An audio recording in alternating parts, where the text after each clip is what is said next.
I am Pastor Carrie, and I serve the people here at Sunrise Church in Pueblo West. And it's my pleasure this morning to be at church and to be readying ourselves for a time of worship on the second Sunday of Advent. This morning brief each week is just to give you a little insight into today's message and the day's worship service. And I don't have a whole lot to add to today. I think it's going to be pretty self-explanatory. There isn't much else that I would expand on this week that I'm not already doing in the message.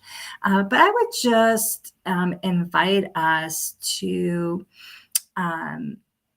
consider what prophets are all about, because we're going to be focusing on the prophet Isaiah, a reading from the 11th chapter.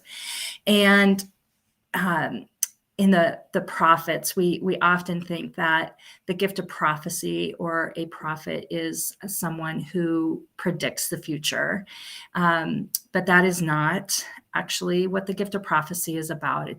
When a prophet so connected to God and receives the messages and is faithful to the messages or the images, the things that God is sending them, those things come to pass because God is God, right? And so it looks like, and we might, looking back, say, oh, look, they predicted the future, as opposed to things are just working out the way they're supposed to be.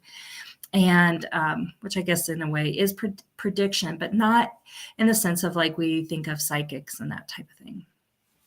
So we're spending some time on that this morning in the sermon, just briefly, just to remind ourselves of what it is that the prophet is actually calling us to.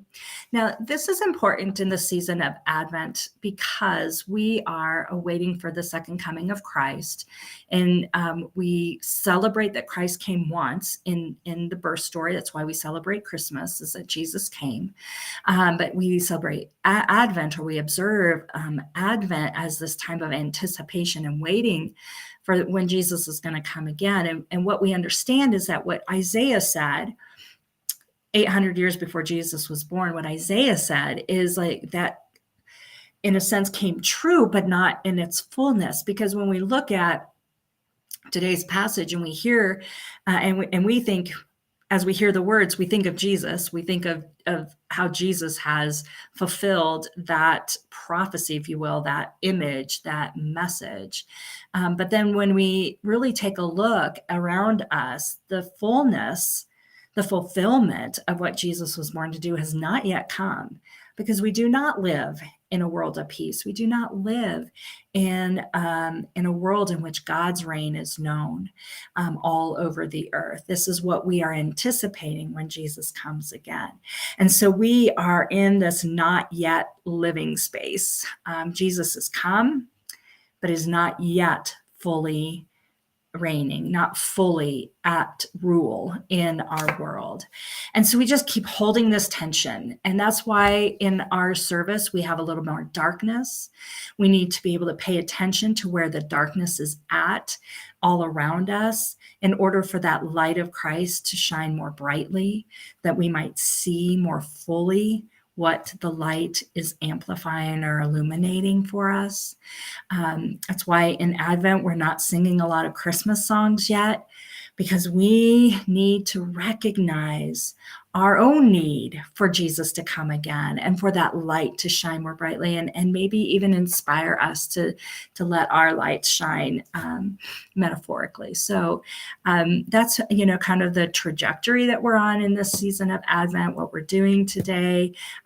This morning, we are celebrating Holy Communion. And so there is a time in the service where people will be receiving the bread and the cup. If you join us from somewhere else online, invite you to find a bread element and a juice element, and bring that together with you to worship as you watch online, so that you can partake of the bread and cup with us. So I hope to see you in church in person. It's just such a beautiful time of year, and it's great to gather as God's people. So we hope that we'll see you in church. And until then, may the rest of your day be the very best of your day. God bless you.